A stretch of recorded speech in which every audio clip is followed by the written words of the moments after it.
हरियाणा चुनाव में बीजेपी की पहली सूची आते ही इस्तीफों की जड़ी लग गई है। वहीं दूसरी तरफ कुछ नेता इससे नाराज भी हैं और बहुत सारे ऐसे भी जिनकी टिकट करने का जो सदमा उनसे बर्दाश्त नहीं किया जा रहा, वो स्टेज पर रोने भी लग जाते हैं।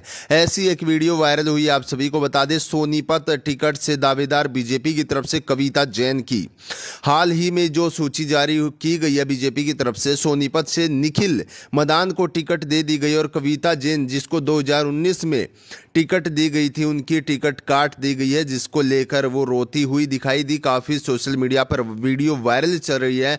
वहीं दूसरी तरफ ऐसी भी खबरें निकल कर आ रही हैं कि कई बीजेपी नेता बीजेपी से दामन छोड़ चुके हैं, यानी कि वो इस्तीफा दे चुके। आप स्क्रीन पर भी देख सकते हैं कुछ ऐसे नेता हैं जो लगातार बीजेपी के साथ जुड़े हुए थे, लेकिन अब वो उन्होंने बीजेपी की लिस्ट आते ही और जैसे उनकी टिकट वहां पर नहीं दिखी, टिकट कटी दिखी, तो उन्होंने भी बीजेपी से रास्ता कट लिया है। आप सभी को बता दें, कविता जैन इस पर खूब रोई और उन्होंने कहा कि हम अपने परिवार को, हमें एक बच्ची है, उसको भी हमने हॉस्टल में छोड़ रखा, हमारे पास इतना टाइम भी नहीं होता कि हम अपने बच्चे को टाइम दे सकें।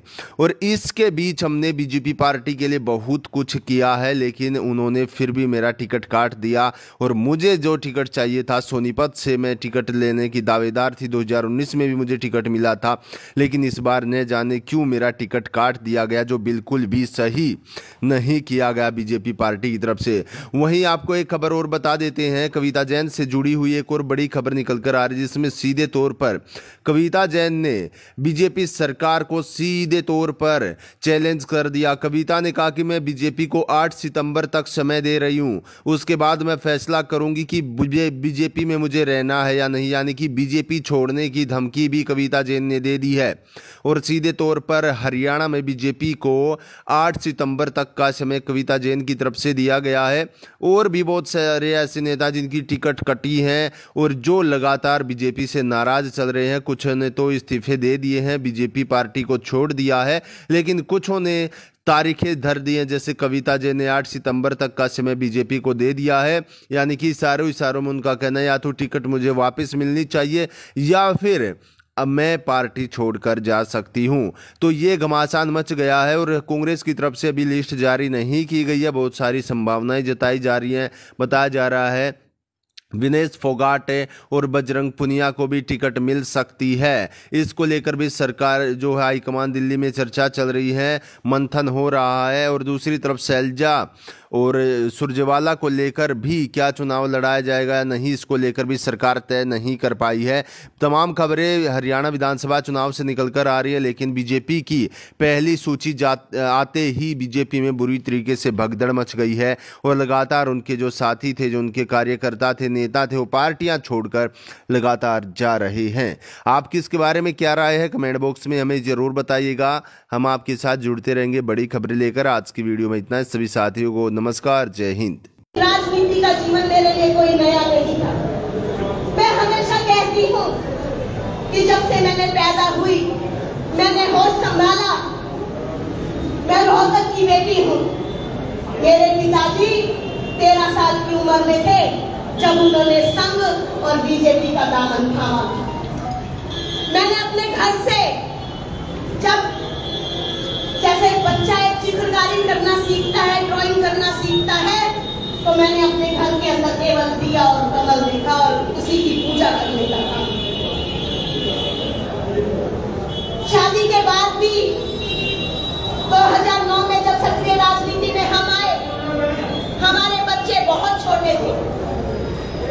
हमने लेकिन सोनीपत के लोगों की सेवा करने का जो हमने कसम उठाई थी, जो आदर और मान सोनीपत के लोगों ने हमें दिया था और संगठन ने जो हम पर विश्वास रखा था, हमने दिन रात परिवार की परवाह किए बगैर हमने उस काम को सार्थक करने का काम किया साथियों।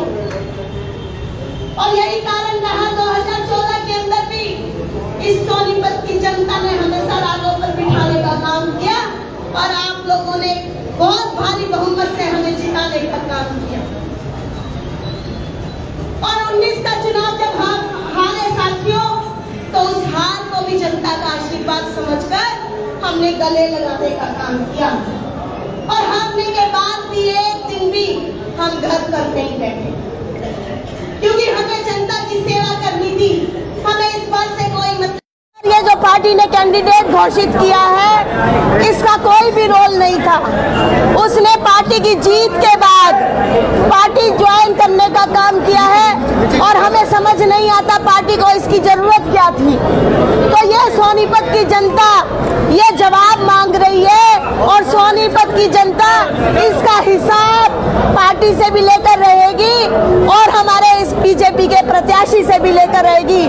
और जब तक डटी रहेगी, जब तक पार्टी अपना फैसला नहीं बदल लेती। मैडम किस तरह की तैयारियां है वो की जा रही है? एक भावुक संदेश है वो अपने कार्यकर्ताओं को है वो दिया सीधे तौर पर। देखिए, कार्यकर्ता जब से ये कल टिकट की घोषणा हुई तो ये जो कार्यकर्ता है ये स्वयं पूरी रात हमारे घर से उसी वक्त से लोगों की लाइन नहीं टूटी और ये कार्यकर्ताओं की इच्छा थी कि हम मिलकर बैठकर बात करें। तो जो कार्यकर्ता डिसीजन लेंगे हम उनके साथ हैं। आपका क्या मन है मैडम, क्या चुनावी मैदान में वो दिखाई देगी कविता जैन या राजीव जैन? देखिए, अभी जैसा कि हमने संदेश दिया है, अभी पार्टी के नेताओं ने हमें बुलाया है। अभी जम्मू कश्मीर के अंदर भी इन्होंने टिकट बदलने का काम किया है और निसंदेह हम 1-2 दिन वेट करेंगे और उसके बाद जैसा कार्यकर्ता चाहेंगे वैसा निर्णय हम लेंगे। 8 तारीख को किस तरह की प्रदर्शन की तैयारियां हैं वो की जा रही है? क्या कोई बड़ा राज्य स्तरीय प्रदर्शन होगा या फिर क्या रूपरेखा है वो तैयार की जा रही है? देखिए, वो रूपरेखा अभी जैसे हमारी तैयार होगी वो हम आप लोगों के साथ साझा करेंगे। और इतना जरूर है कि हम सोनीपत की जनता के साथ हैं, हमेशा रहे हैं और हमेशा रहेंगे। प्रत्याशी का विरोध हो रहा है या फिर भारतीय जनता पार्टी का विरोध हो रहा है? देखिए, मैं समझती हूँ ये एक विचारधारा की लड़ाई है और जब पार्टी का कार्यकर्ता निसंदेह, क्योंकि जब पार्टी के कार्यकर्ता को टिकट अगर दी जाती तो मैं समझती हूँ तो ये विरोध ऐसा नहीं होता। मैम, लगातार इस्तीफों का दौर चल रहा है, देर रात से लगातार इस्तीफे दिए जा रहे हैं। क्या राजीव जैन, कविता जैन भी इस्तीफा देंगे? देखिए, निसंदेह अगर ये जो कार्यकर्ताओं का प्यार है, आशीर्वाद है और कार्यकर्ता इस बात से नाराज है कि जब कार्यकर्ता का भविष्य सुरक्षित नहीं है तो वो क्यों है। लेकिन हम अभी जैन साहब को हमारे शीर्ष नेतृत्व ने बुलाया हुआ है तो उनके आने के बाद ही हम कोई फैसला लेंगे और आप सबको अवगत कराने का काम करेंगे। मैम, आम आदमी पार्टी को लेकर कयास लगाए जा रहे हैं कि राजीव जैन आम आदमी पार्टी में जा सकते हैं। देखिए, हमने अभी ऐसा कुछ नहीं सोचा है। हमने भारतीय जनता पार्टी में जन्म लिया है, उसको अपने खून से सींचने का काम किया है और जो भी निर्णय लेंगे हम बहुत सोच समझकर हम अपना फैसला लेंगे।